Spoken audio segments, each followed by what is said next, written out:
샬롬, 이동춘 목사입니다. 오늘도 여러분의 삶이 주님의 평안으로 가득하시길 기원하며 하나님의 말씀을 나누겠습니다. 오늘 주시는 말씀은 요한복음 1장 1절에서 18절 말씀입니다. 이 말씀 중에 15절에서부터 18절을 읽도록 하겠습니다. 요한이 그에 대하여 증언하여 외쳐 이르되 내가 전에 말하기를 내 뒤에 오시는 이가 나보다 앞선 것은 나보다 먼저 계심이라 한 것이 이 사람을 가리킴이라 하니라. 우리가 다 그의 충만한 데서 받으니 은혜 위에 은혜로라. 율법은 모세로 말미암아 주어진 것이요 은혜와 진리는 예수 그리스도로 말미암아 온 것이라. 본래 하나님을 본 사람이 없으되 아버지 품속에 있는 독생하신 하나님이 나타내셨느니라. 아멘. 요한복음 1장 1절에서부터 18절 말씀을 본문으로 두 요한의 콜라보라는 제목의 요한복음 세 번째 시간의 말씀을 나누도록 하겠습니다. 두 사람 이상이 공동 작업하는 것을 콜라보라고 합니다. 본말은 컬라보레이션입니다만 콜라보라고 줄여서 사용하지요. 특히 음악 등과 같은 예술 분야에서 협업을 할 때 주로 사용하는 용어입니다. 분명히 콜라보는 보다 나은 작품을 위해 취하는 방식이지요.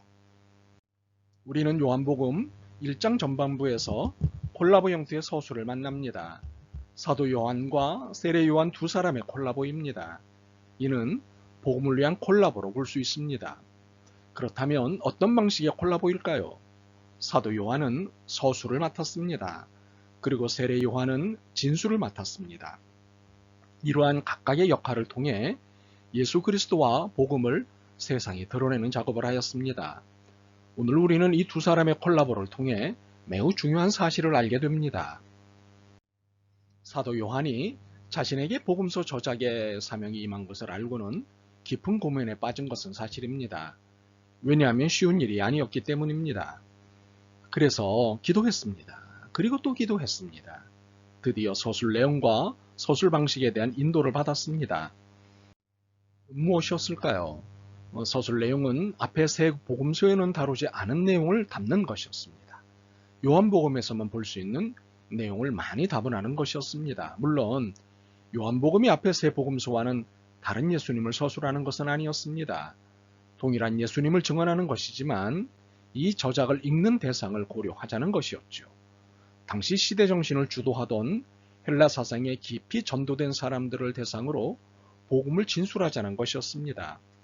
그래서 서술 방법도 당시 헬라 철학에서 가장 유명하게 회자되던 로고스와 이데아 개념을 과감하게 차용하는 용기를 보였던 것입니다. 이렇게 요한복음은 앞의 세 복음서와는 다른 차이를 가졌습니다. 물론 다른 복음서의 내용을 반복하기도 하였습니다. 그러나 단순한 반복만은 아니었습니다. 동일한 반복인 듯 해도 차이를 갖고 있습니다. 이는 사도 요한의 관점으로 반복했기 때문입니다. 관점이 다르니 당연히 차이일 수밖에 없습니다. 참으로 반복은 동일이 아니라 차이입니다. 어제의 삶과 오늘의 삶이 반복되는 것 같지만 어제와 오늘은 동일하지 않기에 차이입니다. 내일도 마찬가지이지요. 더욱이 나의 삶과 너의 삶이 크게 다르지 않아 보여도 나의 삶과 너의 삶은 동일하지 않습니다. 차이가 있습니다. 당장 본문에서도 볼 수 있습니다. 본문에서 사도 요한과 세례 요한의 역할이 다르지 않습니다. 말씀이자 빛이신 예수 그리스도를 증언하는 역할에 있어 다르지 않습니다. 그러나 사도 요한은 글로 증언하고 세례 요한은 말로 증언하지 않습니까? 역할을 수행하는 방식이 다릅니다. 우리는 이러한 차이에서 서로의 증언 방식에 대한 이해가 필요하다고 생각됩니다. 어떤 분들은 나가서 외칠 때 복음의 역사가 일어난다고 주장하십니다. 그래서 광장에서 복음을 외치는 분들이 계십니다. 물론 너무 과하다 싶은 경우가 대부분이기는 합니다. 이런 분들과는 달리 글쓰기를 통해 복음을 증언하는 분들이 계십니다. 소위 글발 좋은 분들이 계십니다. 이분들의 글이 복음의 역사를 일으키고 있음이 분명합니다. 그런데 대부분은 자신의 일상 속에서 직업 수행과 함께 복음의 증언자로 살아가고 있습니다. 이를 일상의 증언자라고 부를 수 있습니다. 굳이 말하지 않아도, 글로 표현하지 않아도 일상에서 예수 그리스도를 살아낼 수 있습니다. 눈치가 무디고 염치가 없는 분들이야 제가 목사인지도 모르고 전도지를 내밀면서 다음 주일에 우리 교회에 오세요 라고 하지만, 뭘 좀 아는 분들은 아, 저 사람 예수 믿는구나 하고 알아봅니다. 그러므로 대부분은 일상의 증언자로 혹은 세속 성자로 사는 것을 통해 복음을 증언할 수 있습니다. 그러나 기억하실 것은 이는 전적으로 진실되고 정의로운 삶이어야 한다는 것입니다. 그리고 용서하고 화해하는 사랑의 삶이어야 한다는 것입니다. 이렇게 우리는 자신에게 있는 것을 선용하여 예수 그리스도를 드러낼 수 있습니다. 그런데 우리는 사도 요한과 세례 요한, 이 두 사람의 콜라보에서 또 하나의 방법을 더 찾아낼 수 있습니다. 그것은 상대의 멋짐을 드러내므로 복음의 역사를 진보시키는 방식입니다. 사도 요한의 성격은 내성적이었습니다. 자신을 노출시키는 일을 부끄러워했지요. 그래서 그는 자신의 행위를 늘 익명으로 처리하였습니다. 이는 요한복음을 공부하는 중에 차차 만나시게 될 것입니다만, 예컨대 예수님께서 잡히실 때 곁에 있던 한 사람으로, 십자가에 달리실 때 곁에 있던 한 제자로 자신을 익명 처리하는 것을 볼 수 있습니다.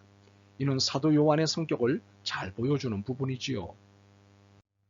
이렇게 자신을 드러내는 일에는 부끄러움이 있지만 다른 이들의 멋짐을 드러내는 일에는 적극적이었습니다. 사도 요한은 세례 요한의 멋짐을 드러내는 데는 부끄러움이 없었습니다. 오히려 여기서 자신의 역할을 찾았습니다. 4절에서 8절을 보시면 이해가 될 것입니다. 그 안에 생명이 있었으니 이 생명은 사람들의 빛이라. 빛이 어둠에 비치되 어둠이 깨닫지 못하더라. 하나님께로부터 보내심을 받은 사람이 있으니 그의 이름은 요한이라.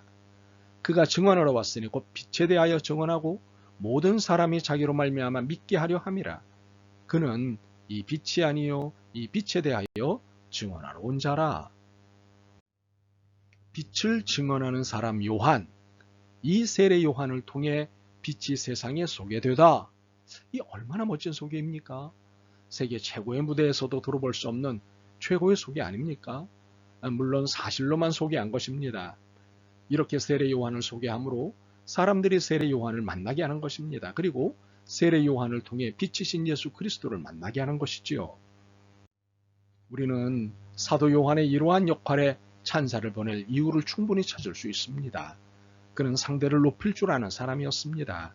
자신은 못하지만 상대가 잘하는 것을 갖고 있을 때 질투가 아닌 존경을 보이는 사람이었습니다.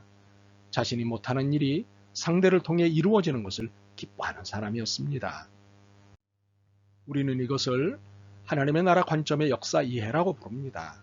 하나님의 나라는 합력하여 선을 이루는 나라입니다. 모두의 장점과 단점이, 강점과 약점이 합력하여 진선미를 이루어내는 나라입니다. 그러므로 나의 단점과 너의 장점을 연결시키는 것을 잘하는 것이 신앙입니다. 분명 신앙은 경쟁이 아니기 때문입니다. 너의 단점에 나의 장점이 부각되어 내 자리를 확장할 기회를 찾는 것은 하나님의 나라가 아닙니다. 이것은 경쟁입니다. 경쟁은 마귀의 나라이지 하나님의 나라가 아닙니다. 그러므로 너를 높이는 삶이 복음을 드러내는 삶이자 예수 그리스도가 높아지는 삶입니다. 그런데 혹시 이것을 내가 낮아져야 내가 높아지는 것으로 이해하지 않기를 바랍니다. 이것은 억지이지 순종이라 볼 수 없기 때문입니다. 순종은 자발입니다. 자발적으로 상대의 장점을 인정해 줄 때 세상은 좀 더 하나님의 나라가 될 것입니다. 이런 의미에서 콜라보는 신앙을 드러내는 좋은 작업입니다. 그런데 이 콜라보는 우리가 시대의 조류를 따라 취한 방식일까요? 시대가 이러한 방식을 요청하니 편성한 것일까요? 혹시 그렇게 이해할 수도 있을 것 같습니다. 그러나 콜라보 방식은 하나님의 존재론적 태도이십니다. 삼위일체, 삼위일체. 이것은 콜라보의 원형입니다. 1절에서 4절을 통해 이 사실을 직관적으로 들여다볼 수 있습니다. 태초의 말씀이 계시니라. 이 말씀이 하나님과 함께 계셨으니 이 말씀은 곧 하나님이시니라. 그가 태초에 하나님과 함께 계셨고 만물이 그로 말미암아 지은 바 되었으니 지은 것이 하나도 그가 없이는 된 것이 없느니라. 그 안에 생명이 있었으니 이 생명은 사람들의 빛이라. 하나님, 예수님, 성령님. 하나님과 성령님을 드러내시는 예수님, 하나님과 예수님을 기억나게 하시는 성령님, 예수님과 성령님을 드러내시는 하나님. 이렇게 삼위의 콜라보는 일체로서 서로를 높이시고 지원하십니다. 그리고 무계급적, 무권위적, 무권력적 관계를 보여주십니다. 삼위 하나님 사이에는 결코 높고 낮음이 없습니다. 수평적 형님만이 있을 뿐입니다. 그러므로 두 요한의 콜라보는 시대의 산물이 아닙니다. 콜라보의 원형이신 삼위일체 하나님의 작품입니다. 물론 이 두 사람에게 너희도 우리처럼 콜라보하라며 강제하신 것은 아닙니다. 단지 콜라보를 보여주셨고 두 요한은 이 사실을 깨달았던 것입니다. 그래서 이를 주도적으로 실천했던 것이지요. 그렇습니다. 콜라보가 신앙인 이유는 콜라보의 원형이 삼위일체 하나님이시기 때문입니다. 그러므로 복음을 증언하는 삶에서 콜라보를 실천하지 않아야 할 이유는 없습니다. 오히려 그리스도인의 삶은 콜라보이고 콜라보는 복음 증거 사역의 첫 번째 방법이어야 합니다. 그러므로 우리는 복음의 증언자로서 서로를 높이고 드러내고 자랑하는 동역자요, 협력자요, 격려자가 되어야 합니다.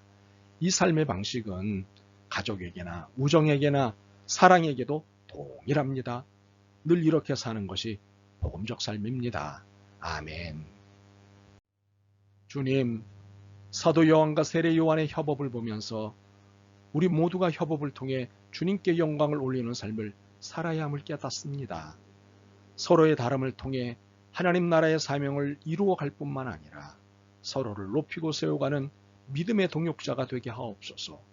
예수 그리스도의 이름으로 기도드립니다. 아멘. 오늘도 여러분의 믿음과 삶을 응원합니다. 사랑합니다.